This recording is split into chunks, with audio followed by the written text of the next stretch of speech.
Let's rock. Welcome back to No Less Shells. I'm Michelle. I'm Rachel.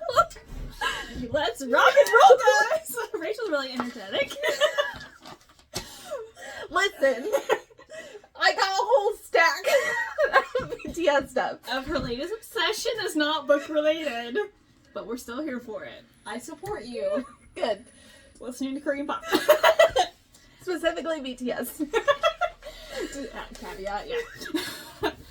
I did not read anything else besides the podcast book, but I do have some bookish news. Okay. So I was at our local Books A Million, and they're actually throwing a midnight release for ACOTAR Book 6 Uh-huh. later on Book 7, but Book 6 are doing like pre-sales. But yeah, I was pretty excited to hear that they're doing a midnight release, because when's the last time they did a midnight release for a book? Yeah. If the mall's still there. Well, hopefully they moved into their own whatever, but yes, it's all Books A Million, so I thought that was pretty interesting, especially since a lot of people are rereading the series, trying to get queued up for Book 6, on to Book 7. But yeah, I just saw that today, and she was, the sales clerk was telling me that they're doing a midnight release, so I'm here for it. I love that when they did it for video games. I want them to bring it back 100%, so... I mean, ACOTAR is huge. Oh yeah, it's huge. So I'm not sure if I'm gonna do that yet, because You haven't finished the series. Yeah, I would feel like, yeah. You haven't even gotten to Cassian. Yeah, I know. So if I do that, I definitely have to get queued up, because I'm gonna be the only one not talking about, Yeah. ACOTAR stuff. And you gotta know. Yes. Yeah. So You gotta meet my favorite boy, Foley. I have only, met him briefly in the book. No, I just wanted to highlight that just because it's awesome that they're starting to do midnight releases for huge stuff. So Yeah. I'm excited. So, yes, that's all I had. Have you read anything? Absolutely not. All I read is subtitles. Alrighty, then we're getting to the book. Podcast book romance pick was Better Than Fiction by Alexa Martin. Right? Yes. I said her name right. Am I going to have any issues with any of the other names? So, I'm happy about that. Simple names. Simple names I can do. No. Okay. So, let's get into a quick plot summary. Yeah. Okay. So the main character is Drew, and the main guy character is Jasper. And so Drew inherited a bookstore from her grandma that passed. It's been about a year since her grandma passed, and so she's not a book reader. And she's got a bookstore, which is an irritant. It's irritating. Yes, sad, but I digress. It fixes itself later. So she's really not big into books. She's really big into photography. Weird situation with her dad. Her dad's kind of greedy. I want it for myself because it's great, property value. And so Jasper is a romance novel author. Yes. Yeah. Novelist. Sorry. And he comes to do a signing at this bookstore called the Book Nook. And I wouldn't say it's instant love, but he's a hopeless romance. Yeah. It's So- pretty much insta-love. Yeah, pretty much. On his side, at least. Yeah, and then she's just, enclosed her heart because she doesn't want any more heartbreak, and so it just goes from there. She agrees to be his tour guide because he's trying to write a book about Denver, Colorado, and he gets her to read books, that are tied to the adventures they go on. Which is cute, but also I don't know how you'd plan that correctly.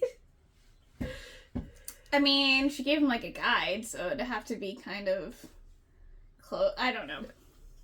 Unsure. Plot hole. But yes, that's the book, right? Okay. So obviously they go on these excursions, and she starts to catch feelings, and he's already caught feelings. So. Yeah. And of course, there's some drama, big grand gesture, and yes. So, okay. We're going to talk about Big Grand Gesture. Okay. Right off the jump. One, why is it 80% into the book? Like, if they're going to... This is my problem with, like, breakups at the end of the book. If you're going to break up, and you're going to have a big conflict with your two main characters, it needs to be closer to the 50% mark. And then they resolve. And then you get a little bit more of the lovey-dovey, like, fun stuff. But when it's at 80% of the book, you get the resolve, and then you get none of the, like, lovey-dovey romance stuff. That's true, yeah. And it's annoying. I kind of liked the Grand Gesture in this book specifically because it was like a flip on a role. She was the one that made the Grand Gesture. When I kind of liked that, but also in this setting or this situation, it should have been the guy that did the Grand Gesture, just because of kind of the level of betrayal that he did. But he did his, like, Grand Gesture because he got her photography onto his book cover. I almost said album cover because that's where my brain is. Yeah, but they talked about that they were still together, so I didn't feel like it was like a grand gesture. They were broken up at that, like... Yeah. That point when his, like, person contacted her. Yeah, that's true. So then she took that as a, like, oh, okay, I do kind of like him. That was his grand gesture? I don't know. Yeah. It wasn't that... It wasn't that grand. I know. I needed something more, but I felt like he should have done something bigger. But I can kind of get what you're saying, where he kind of left the door open. Yeah. Just because she wasn't returning his phone calls. So. I needed the Logan goes to the radio station and professes his love. I wanted that, like, boombox moment, you know? Yes. And she kind of did that. Not really. Like, she's, like, talking about his latest book, and she's like, so-and-so loves so-and-so, right? And it's like, come on. Just say you love him at this point. Go to the airport and tell him you love him. But I did kind of like the grand gesture being on the opposite end. It doesn't always have to be the guy that does it. Yeah. So I thought that was kind of nice. But I kind of agree with you about if you're gonna have a conflict where, like, the characters break up and there's not much of a payoff for them to get back together, it's not as impactful as it could be, because then it puts them on a different level than they were, or at least in my eyes, like a relationship, like, you've gone through some crap. Okay, we worked it out, we love each other, and it just puts you, like, on a higher, like... Yeah, and you don't get, like... This one, you got none of that after, like, they're together. Like, you got a lot of her, like, best friend cheering them on. Yeah. But you didn't get, like, they're together and the lovey-dovey, like, chemistry stuff between them. No, I totally get that. I also didn't get their, like... why they liked each other. Yeah, I think it was supposed to go, I put that as one of my talking points, opposites attract. So I think the author was really playing into, okay, we have this girl that owns a bookstore that doesn't like to read, and then of course you have, like, a novelist, and it's romance, so he's a, like, hopeless romance, and she's just like, Yeah. Forget romance, you know, and... So I think that's kind of what she was trying to lean into, because he's not very outdoorsy, he doesn't take risks, and that's all that Drew did when she was a photographer. She was like, to make that perfect shot, I'm gonna hike this whatever mountain and take it for, like that sort of thing. So I think she tried to play really heavily into that piece. And also, like, you can have opposite, like, hobbies and still be attracted to each other, but I just need you to, like, come together and, like, I don't know, some banter or something. Yeah. Because there wasn't a lot of... Yeah. They were just, like, they're on a date and now they love each other. Like... Yeah. Yeah. No, I get that. And then, of course, his big, the conflict that breaks them up is that he actually knew her grandma before she had passed. And, like, her grandma talked about Drew and how awesome she was, and then he met her, and it was just like, insta love, which, you know how I feel about insta love. But then he let her know that, you know, towards the end of their kind of relationship, like, hey, we've been together, we've been hanging out for like 3 months or so. Oh yeah, I also knew your grandma. And then of course that's kind of a betrayal. Yeah. And like, you knew, she thought they never met. They were just corresponding and setting up, like, the signing. But he just said that she was strong and beautiful. And I'm like, I need some more. Yeah. I need something else. But that's just more of my personal preference. I just needed something more to hold the relationship together for them. Because, like, they are opposites. Complete opposites. Yes. And yes, you can get somebody into your hobbies. Like, they go hiking and then she starts to, like, read more. Read books, yeah. But at the same time, you still need, like, that gap of, like, common interest. Mm-hmm. Yeah, no. I agree. Because even after they broke up, she had still not read one of his novels. And then, of course, you know, she reads a couple. Because she was missing him. And she actually really liked his work. But yes, I kind of agree with what you're saying. There just needed to be a little bit more. Yeah. As to the insight of, like, why did he... It wasn't just because of all her grandma, like, talked her up? Or was it because... It also doesn't help that we didn't get his perspective either. Yeah. Which is also hard with the romance novel. I love the dual perspectives. Yes. Where you can kind of see where his mind is. Yeah. And where he's just like... And he plays it up... You know, he plays it up as he is a romance author. So he has all these, like... He says all these things and makes Drew like, oh... which is great. It's nice. But also, like... I need more. Yeah. Like, what do you like about her? You can't just like her because she's beautiful. I mean, you can. You can, but, like, for a romance novel, that's not cutting it. Yeah. No. It's just not. And then, of course, the whole, like, the first date, and she's just, like, a hot, drunk mess of, like, here's all my drama. It's like, yeah. Trauma dumping on the first date, like, really doesn't work. But I mean, also, it did. Also, I feel like you don't get to know Jasper either. Yeah. Like, you get a lot of her side, like, her dad's issues, like, her grieving for her grandma, and, like, all that struggle, but you don't get anything of Jasper's struggles, because you know he's got to have something. Yeah. Even if it's just like, oh, I just feel like I'm incompetent sometimes. Yeah. Yeah, I mean, from just of what we got as Jasper as a character, I kind of felt like he had a hard time getting dates, genuine dates, if that makes sense. Yeah. Like, he was almost like, he was pushy with Drew. But I just kind of felt like he doesn't have much of a love life. I don't know how to put that eloquently. I felt like he struggled with women, and it's ironic since he's a romance author. Yeah. But I don't know that because we don't get his point of view. We can only kind of see it through Drew's point of view. Like, you could insert any, like, male into this. Yeah.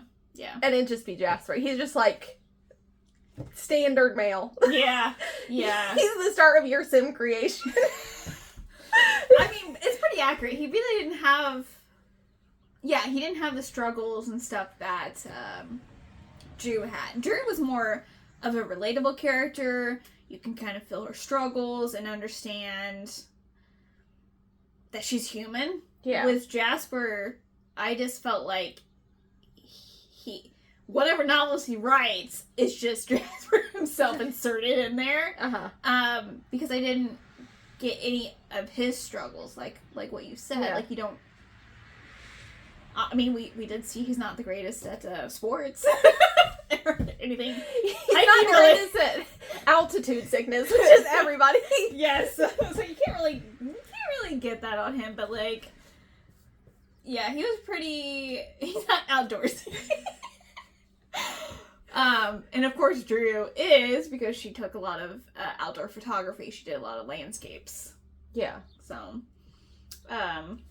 You also get, like, more of Drew's, like, friends and family. Like, you get a full picture of Drew. yes, yeah, And nobody in this novel, besides that one random guy that was trying to sell, like, the bookstore, knew Jasper. Connor, Yeah. yeah, Like, where's his friends? Like, I know he's moving from place to place. yeah, and he had a lot of fans, a lot of like people love his work, but yeah, I just didn't feel like he was a relatable character. Yeah. Even though I love the name Jasper, not because of Twilight. Is it because of Twilight? I thought that was obvious, Rachel. I do. I really do like the name Jasper. It's very old soul. Yeah, that's how we're going with that. It's because of Twilight. It's because of Twilight. You're welcome. Let's see here. I did kind of like. Drew kind of mentions this a lot about romance, like the happily ever after, which I didn't know that acronym, by the way. HEA. Yeah, I had to look it up. I was like, what is this? So I thought that was kind of interesting that Drew kind of was like, yeah, it's only in fiction that, and it felt, real life. Yeah. And then in the story, she got her happily ever after. So it's kind of nice that, that trope is done a million times, but it's still kind of nice to be like, making someone a believer out of love and having your happily ever after, whatever that looks like. Yeah. So I thought that was kind of cool. Happily ever afters exist. You just gotta, like, it's different for different people. Yeah, and sometimes I feel like, correct me if I'm wrong, or if you think differently, but it's not handed to you. You have to fight for it in some capacity, whether it be, hey, I'm gonna go talk to this guy, or that way, not like you have to like fight tooth and nail. So We're this fight. we're gonna just fight for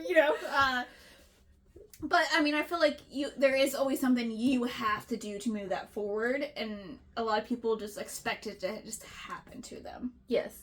Also, your happiness is your responsibility. If you're not happy with something, change it. Yes. I know there's depression, and that's not like saying that depression doesn't exist. Right. But if you want to be happy in your life, you actively need to make changes to make yourself happy. Yes. I agree. So I kind of like that trope, just based in this book. Let's see here. I do kind of like that Drew actually starts to like reading. It's always nice when you can try to get someone into reading that's not historically been into reading. Just because you kind of get that, like, that new, like, oh, I love books. Like, you don't get that a lot. So being able to give someone, like, that happiness of finding joy in a book. And it's interesting that Jasper gives Drew a book that matches more to her personal style. So it just goes to show you that there is a book out there, whatever format it's in, I'm talking about like format in writing style, but also format on like ebook, like audio, that's still reading. Yeah. And I thought that was pretty cool. You could kind of see her inspiration or love for books kind of come through as Jasper knows what kind of books to ease her into it, I guess. Because the first one was kind of more of like, I can't remember. It was more of like memos and stuff. Yeah. Kind of like the one we just did. The Employees. The Employee. So it was more of stuff like that she's more used to, that you can tie into. It just goes back into personal experience. Yeah. So I kind of like that. I love when people get into reading. I also love when people, like, fangirl over stuff. Like, even if it's just little stuff. Yes. Like, We do makes that a you lot. super happy. Yes. Just freaking fangirl a little bit. Oh, yes, yeah. Yes, I fangirled today, so it's okay. I mean, I guess so did I've you. been fangirling this whole month. There's nothing wrong with that. Let's see here. Chapter 18? Chapter 18. If you want some spice, I think that's the only spice in this book, though. Yeah, very low spice. Yes, very low spice. But it was very, like, romancy, like, straight out of a romance book. Yeah. Yeah, that's what it's about. So I gotta be real a little bit. I already kind of talked to Rachel about this earlier in the week. I did almost DNF this book. I went through a loss earlier this year, and I would say the first, like, 20% of this book was her grieving her grandma. It just hit a little too close to home. Yeah. I didn't realize that the book was going to go heavily into grieving and the death process, even a year after death, which people grieve differently. So it was a struggle for me because in the beginning, she tied a lot of stuff to her grandma. Like, it was her grandma's bookstore. They did all these projects together. And just, like, remembering, you know, a loved one. And it was kind of hard. Yeah. It was a little hard. But also, after I got through that, because I was like, I want to at least... Because that was just the first 20%. I was like, I am not even into the story yet. Like, I didn't even meet Jasper yet. So I wanted to try to move past that. And I really liked the end of the book, where she learned some facts about her mom and, grandma. And the fact that Drew realizes that her grandma just wanted the best for her. Mm-hmm. And the way, like, she took it, that she was, like, maybe wanted to sell, see what her options were. I kind of liked that tie-in where, you know, people just try to do the best they can. Yeah. With, like, hey, I know she's a great photographer. I want her to be able to go and do stuff. Just, you know, for her to recognize that Drew needed to make that decision for her own. Mm-hmm. It was just really nice. And then I didn't realize that the whole reason the author wrote the book was based on her mom's death. Yeah. Don't read the back of it. I did not know that going in, or we would have picked something different. Oh, it's okay. I mean, I'm not saying I'm over it, but it has been fairly recent, and I'm still working through it, and grief is just one of those things. You just have to keep going. You know, unfortunately. Yes, but I did relate a lot to Drew, and especially in, like, you know, a year after, you know, her grandma's death, she was, like, still tying things to memories, and I do that all the time. Like, so. Well, things are always going to pop up that. Oh, yeah. Yeah. Where you're like, oh, you know, we used to do this together, or we, you know. Yeah, but yeah. I pushed through it. Not really pushed through it. It was just, and not that I didn't like the book. It was just a little hard. It was just a little too soon. Yeah, to be reading about grief. Yeah. Yeah. I guess I just didn't expect me to hinder me in that way. Yeah, well, yours is fairly recent. So, a lot of emotions are being processed. Yes. So, things trigger things. Yes. But I just wanted to be honest with you and be like, yeah, this is what I'm about. And that's what I told you. I was like, if you need to DNF it, go for it. Because we can always just, like, talk about some of the themes and stuff up to what you read, and then I can go in more on what happened in the book. But, yeah, I mostly pushed through it because after she met Jasper, she wasn't so focused on the grieving process. It was more of the opening up grieving process. Yeah. Like, you know, you went through some trauma, and now you're trying to open yourself up. So, I kind of liked that, and it kind of went away, but then, you know, the grandma came back in, and I was like, I got this! But it was a little bit better towards the end because she was mad at her grandma. Yeah. Just based on some of the decisions she made up to her death about maybe selling the book's Nook, and, you know, making sure Drew wasn't tied down to something that she knew she wasn't going to take. Yeah. Well, she also knew, her grandma knew that she loved the book Nook, but she wasn't a reader, and she had more ambition to be a photographer. Yeah, I mean, she won award. Yeah. So she wanted to set her up for success, even with giving her the book Nook and whatever she decided to do with it. Yeah. Yeah. But for her dad, forget her dad, okay? Her dad's a piece of crap. Yeah. That's all I have to like, ugh. He was just in it for the money. He wanted the money. Yeah. And, you know, and it was kind of interesting for her to kind of talk about her one sister is like the golden child for her dad. So I just feel like there's a lot of pieces in this book that makes Drew very relatable as a character. And then Jasper's just there. I can see that. Jasper's just our standard male. His standard, I love her, do whatever I want, you know. Which is fine. I mean, you still need that, but I felt like it was more of about her than it was about their relationship. Yeah. It was about her, like, moving through the grieving process, which kind of makes sense based on why the author wrote the book.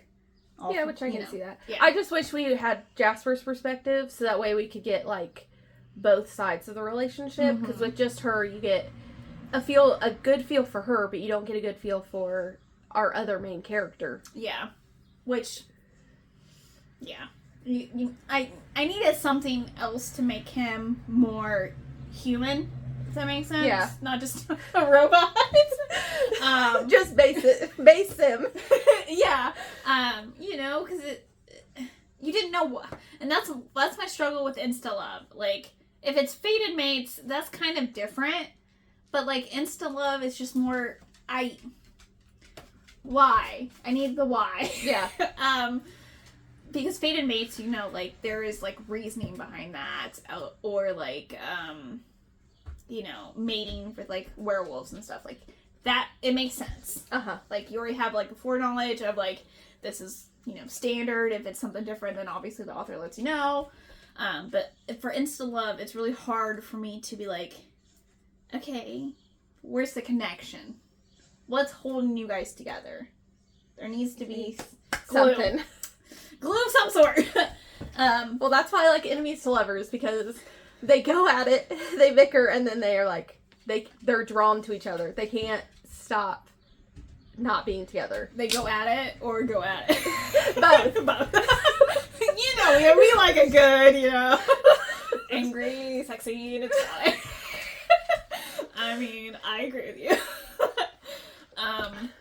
Let's see. I don't know if I think I went through all my topics. Do you have anything else? I don't think so. Honestly. Because this is very, like, standard romance. Yeah, is this contemporary romance? Yeah. Yeah. Yeah. Well, do you want to get into ratings then? I'm going to go from there. Yeah. Okay, what was your rating? My rating was a 2. Okay. Because I needed more from Jasper.